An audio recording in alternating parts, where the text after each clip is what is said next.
Nous allons reprendre cette dernière après-midi autour du dernier axe de travail sur la prévention et ses acteurs. Et on va commencer, s'il vous plaît. S'il vous plaît. Nous allons commencer avec Delphine Raïb.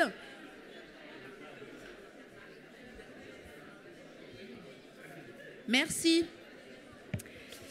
Chers auditoires, bonsoir. Je vous laisse regagner vos places pour cette dernière session, toujours sur le sujet de la prévention. Ces 2 journées ont été très denses. Je sais qu'on arrive à la fin d'un marathon. Je vais essayer de capter votre attention malgré tout pour cette question sur la formation et l'accompagnement des professionnels qui permettraient qu'ils soient en capacité d'assurer une prévention efficace des violences sexuelles. Comme les autres questions qui ont pu être posées, vous voyez bien que celle-ci pourrait à elle-même constituer une thèse de sciences et de sciences de l'éducation, mais je vais essayer de la traiter en 10 minutes. Avant de rentrer dans le cœur du sujet, je ne déclare pas de conflit d'intérêt, je ne pense pas déclarer non plus de lien d'intérêt. Je vais quand même vous préciser d'où je parle.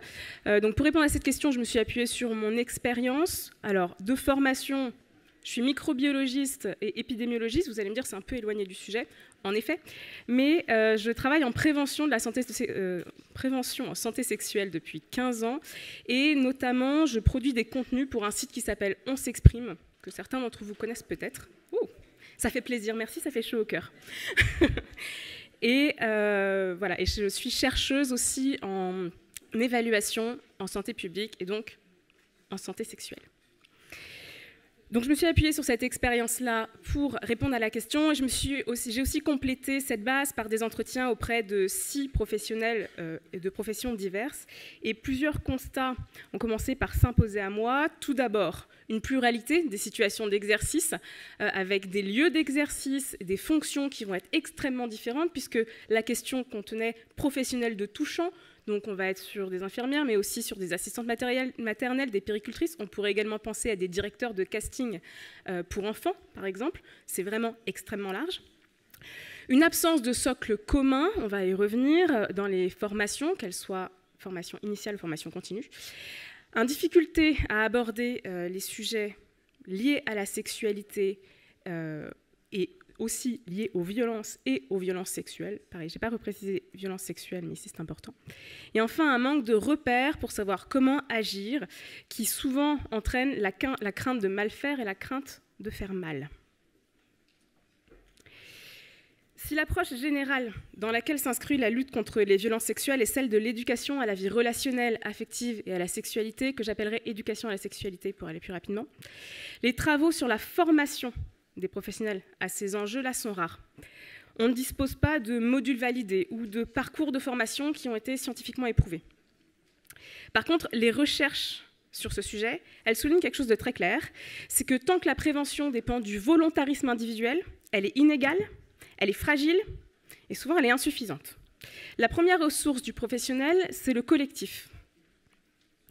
Selon les exercices, du coup, ces collectifs ils vont être très différents. Ils peuvent s'inscrire dans des structures qui vont être physiques ou pas. Ça peut être des syndicats, des sociétés savantes, des regroupements de professionnels, des établissements. Toute organisation collective qui, en fait, va connaître les contraintes des exercices et qui va permettre de sortir de l'isolement face aux questionnements et face aux questionnements liés aux violences sexuelles. Donc, tout ce qui va nourrir l'échange et la réflexion collective est à soutenir, puisque c'est ce qui va créer un climat favorable à la prévention. Donc, vous voyez, je mets encore une étape avant la prévention, c'est que pour que la prévention puisse advenir, eh bien, il faut que le terreau soit fertile. Qu'est-ce que ça va être? Ça va être l'organisation entre professionnels d'une parole explicite sur les violences sexuelles. Vraiment qu'on en parle, qu'on puisse dire les mots et qu'on voit que nos collègues peuvent en parler aussi. La tenue d'une réflexion commune sur les lieux, les moments, les situations à plus haut risque de survenue de comportements qui vont être des comportements alarmants, comportements problématiques. Le partage de règles communes avec les enfants qui sont accueillis si on est dans une situation d'accueil d'enfants. L'identification de référents, des gens qui vont être des référents internes ou externes, la définition de règles qui va renforcer les implicites sur l'intimité et le consentement, par exemple la demande avant les contacts physiques, le respect des espaces personnels. Et aussi, au niveau collectif, il est essentiel d'assurer la congruence entre les valeurs qu'on va transmettre, la protection des enfants qu'on met en place, et la protection des adultes qui évoluent dans les mêmes environnements. En gros, c'est garantir une cohérence entre les conditions d'exercice professionnel et les valeurs transmises aux enfants. Donc, c'est mettre en place des politiques de lutte contre les violences sexuelles aussi au sein des lieux de travail. Au niveau plus individuel, il va falloir pouvoir s'appuyer sur un socle commun. L'ensemble des professionnels n'est pas sur un pied d'égalité face aux discussions impliquant la sexualité adolescente ou les comportements sexualisés des enfants. Ils ne vont pas être sur un pied d'égalité pour la gestion d'une situation, même de prévention, ou alors d'identification de violences à caractère sexuel. Pourquoi ?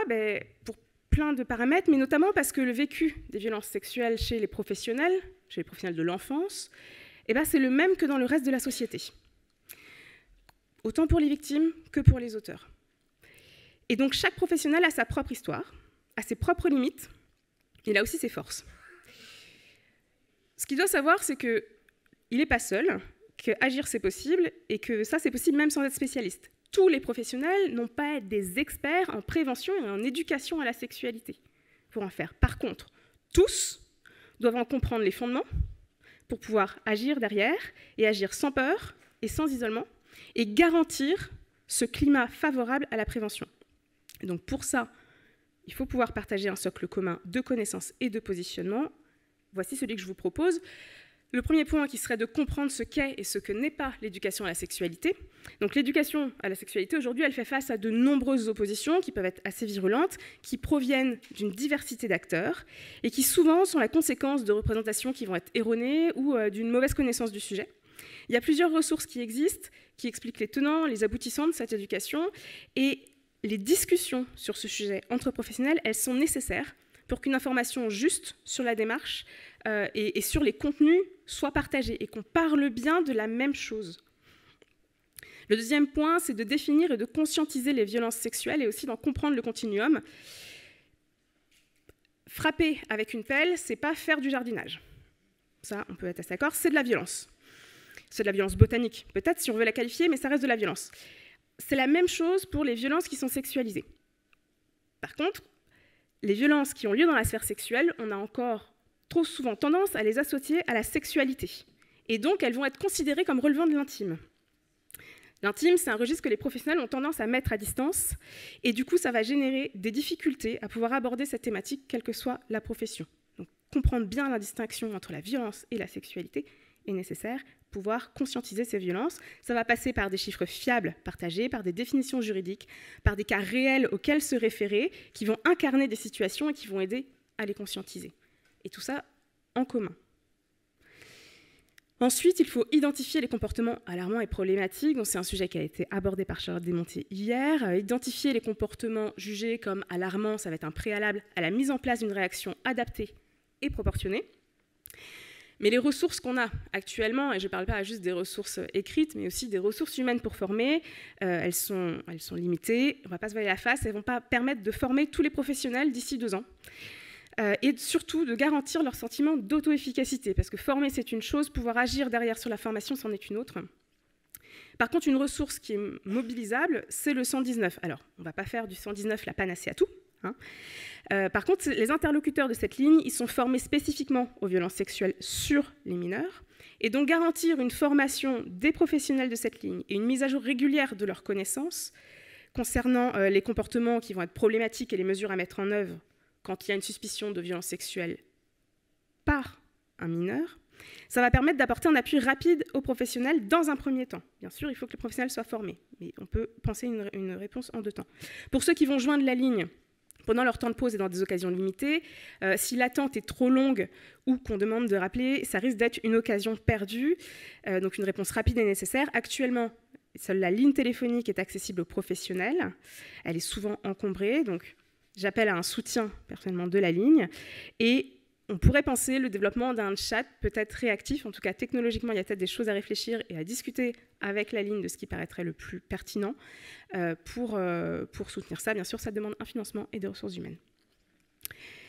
Rapidement, il faut distinguer la posture personnelle et professionnelle sur les questions de sexualité. Parler du sujet des sexualités et du consentement, c'est pas parler de soi, c'est donner des éléments biologiques, juridiques, relationnels qui vont permettre à l'enfant de penser le monde.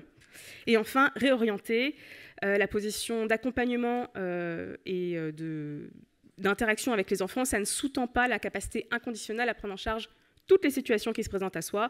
Par contre, il faut savoir connaître son entourage, pouvoir réorienter le travail en réseau. Enfin, je vais faire très rapidement. Pas du tout. L'enjeu pour développer les formations, il y en a déjà beaucoup qui existent, ça va être de pouvoir assurer la qualité et la reproductibilité de ces formations. 3 limites, rapidement. La première, le format. Il y a beaucoup de MOOC qui existent, il y en a d'autres aussi en présentiel, mais il y a beaucoup de MOOC qui existent. Ces formats-là, ils vont être saisis que par des professionnels qui en voient déjà l'intérêt, qui ont déjà une première motivation, et surtout, elles vont être faites la plupart du temps en autonomie. Par contre, le partage d'expérience, la mise en situation, l'établissement d'un accord de pratique entre professionnels qui vont être d'avis a priori divergents, ça va constituer le cœur de l'apport de cette formation. Les deux deuxièmes points, je ne vais pas les développer, je vous les donne juste et je conclus. Le deuxième, c'est le contenu des formations qu'il faut nourrir sur le côté auteur. Et le dernier, c'est la qualité des formations, où on manque encore un peu de cadre théorique et de mesure des effets des formations. Il faut, pour moi, développer la recherche à ce sujet. Dans ma production écrite, je ne réponds pas frontalement à la question qui m'a été soumise, car il n'y a pas de réponse unique. J'ai essayé de constituer certains éléments. Moi aussi, j'ai fait un tableau. Je pense que c'est... voilà. Quand on vient de l'administration, on fait des tableaux. Il vous a été transmis un peu tardivement parce qu'il s'était perdu dans les mails. Et voilà, j'espère que ça vous sera utile pour nourrir les réflexions et les travaux à venir. Je vous remercie pour votre attention et je prends avec plaisir les questions que vous me soumettrez. Merci.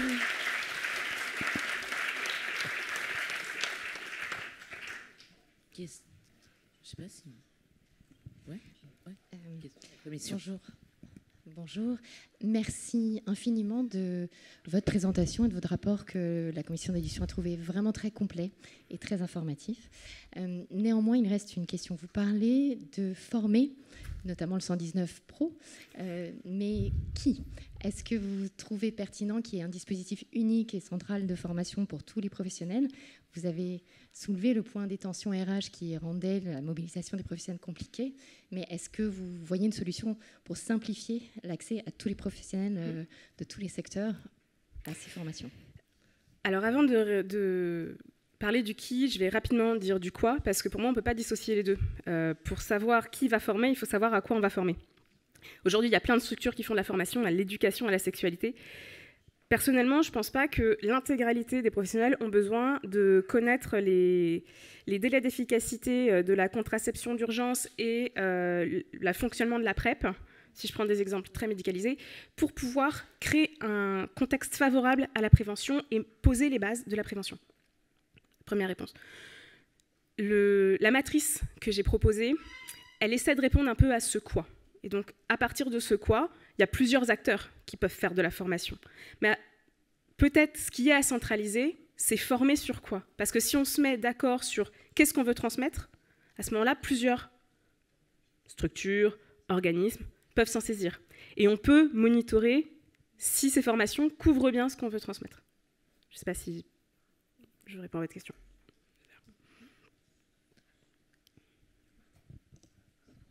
Question...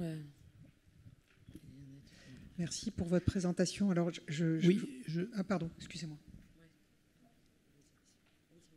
Oui, Claude Aiguevive, pédopsychiatre à Montpellier. J'ai été intéressé par ce que vous avez présenté au niveau d'un contexte favorable à la prévention, mais vous avez parlé de l'importance d'avoir des mêmes contenus, des mêmes arguments. Il y a une question qui dépasse peut-être la recherche d'une cohérence entre les professionnels, c'est avec quel type d'émotion on va véhiculer les professionnels ces contenus. Et je remarque, alors qu'on croit faire quelquefois de la prévention, on fait peur. On fait peur aux mamans, on fait peur aux victimes. Et vous savez, il y a une chose que j'ai apprise à force d'écouter des victimes, c'est qu'elles souffrent de ce qu'elles ont vécu, du réel qu'elles ont vécu, mais elles souffrent aussi de l'idée qu'elles se font de ce qu'elles ont vécu. Et cette idée-là, qui est une représentation sociale, c'est celle peut-être qui s'enracine le plus facilement. Et donc il faut réfléchir à la manière dont on fait passer nos informations, parce que souvent il y a trop de peur de professionnels, trop d'inquiétudes qui alarment les mères. Et c'est une question qui doit être travaillée dans tous les professionnels, chez les professionnels qui s'occupent de ces questions-là. Merci. Alors, ce n'est pas une question, mais du coup, je saisis votre commentaire pour rebondir. En effet, l'aspect performatif de la violence, c'est-à-dire à partir du moment où on pose le mot de violence sur quelque chose, finalement, on ne se concevait pas comme victime si jamais on a été victime, mais du coup, on devient victime, et bon, du coup, ça devient de la violence, donc peut-être qu'on le vit plus mal. Il y a plusieurs travaux là-dessus. Je saisis votre commentaire pour vraiment insister sur quelque chose que j'ai dit, qui est annexe. On peut demander aux professionnels d'être formés et d'agir. Il faut avoir en tête qu'une personne sur 5, parmi ces professionnels, aura été victime au cours de sa vie d'une violence sexuelle. Je ne sais pas combien auront été auteurs, que ce soit conscientisé ou pas. Pour moi, ça, c'est une question, si on ne l'adresse pas, on va avoir du mal à avancer parce qu'on ne peut pas amener des enfants plus loin que là où on est. Quelqu'un a dit que la formation, ce n'est pas la thérapie. Plus soi. J'ai pas de solution. Par contre, c'est quelque chose qu'il ne faut pas oublier dans la réflexion, je pense. On prend une autre question. Oui, merci pour votre topo. Donc moi, je suis pédiatre et la question de la formation me tient particulièrement à cœur. En 2017, on a eu une réforme des études médicales avec notamment la réforme du contenu du 2e cycle. Et en fait, le Conseil national des universités, en particulier des pédiatres, avait mis un focus très fort sur le fait que les situations de maltraitance et de violence sexuelle soient des items de rang A et B, c'est-à-dire que tous les étudiants devaient connaître. Ensuite sont apparus les décrets sur les spécialités. Dans la spécialité pédiatrique aujourd'hui, on se retrouve avec un décret dans lequel, en fait, violence, enfance en danger, maltraitance n'apparaît pas. Est-ce que vous pensez pertinent que ça apparaisse ? J'espère que vous n'allez pas me dire non. Oui. Non, oui, évidemment, je pense que c'est pertinent. Il y a la question de la médicalisation de la santé sexuelle, même si les violences sexuelles, c'est quelque chose de très particulier. Moi, je suis persuadée que les médecins ont à apporter sur les questions des violences sexuelles et de la santé sexuelle au global. Là où, par contre, je mets un petit bémol, c'est attention, c'est pas une spécialité. Enfin, ce n'est pas qu'un domaine médical, mais ça, c'est pas la question que vous me posiez. Mais donc, oui, je pense qu'il faut parler des violences sexuelles, pas que chez les mineurs d'ailleurs, mais aussi chez les mineurs, en études médicales. Une autre question ? Bonjour, merci beaucoup pour votre intervention. Pardon. Clémence Métivier, moi je suis une professionnelle de la formation et j'interviens auprès d'adultes, notamment dans le cadre privé et aussi auprès d'universités. Donc je vais peut-être faire un petit pas de côté par rapport aux professionnels dont vous avez parlé vous, mais j'ai trouvé ça intéressant quand vous disiez qu'en fait c'était les professionnels de tout secteur. Et donc dans ma pratique, je suis aussi au contact de parents, donc ça fait lien aussi avec l'intervention d'avant. Quand je vais former aux violences sexuelles dans le cadre du travail, je vais avoir des questions de parents, d'oncles, de tantes sur des mineurs, qu'ils soient victimes ou auteurs. Donc au-delà de partager le 119, se pose la question, à mon sens, aussi du rôle de ces acteurs-là, donc des acteurs en fait privés de professionnels qui ne sont pas au contact d'enfants, mais qui vont quand même être au contact d'enfants dans leur vie, sur la formation à minima de ce que vous avez dit de repérage et de redirection. Et je me pose cette question d'autant plus qu'il y a beaucoup de lois qui sont passées récemment qui nous permettent de rentrer dans ces espaces-là, qui sont d'habitude très hermétiques. Je pense à la loi de 2019 sur les référents harcèlement sexuel, qui nous permettent de venir aborder ces sujets-là de plus en plus. Il y a beaucoup d'entreprises qui font aussi des formations sur les violences conjugales, qui commencent à le faire de plus en plus. Du coup, je vous pose la question, à quel point vous pensez que c'est pertinent de se reposer sur ces portes qui s'ouvrent de plus en plus auprès de ces professionnels-là, en priorité ceux qui accueillent des enfants, mais pas que. Et si oui, comment ? Alors, désolée d'avance, ce sera une réponse en moins d'1 minute. Ok. Alors, oui, c'est essentiel. Pourquoi ? Parce que finalement, nos enfants, les mineurs, leurs comportements sont que le reflet des comportements des adultes. S'ils passent trop de temps sur leur téléphone, c'est parce qu'on passe trop de temps sur notre téléphone. S'ils ont des comportements de violence, c'est parce que la société est violente. Comment enfin une minute, hein. Comment... Joker, si on peut prendre un café, il faut que j'y réfléchisse un peu. Je n'ai pas de réponse toute faite. Et je connais mal ce secteur pour avoir une réponse vraiment pertinente. Là. On vous remercie alors.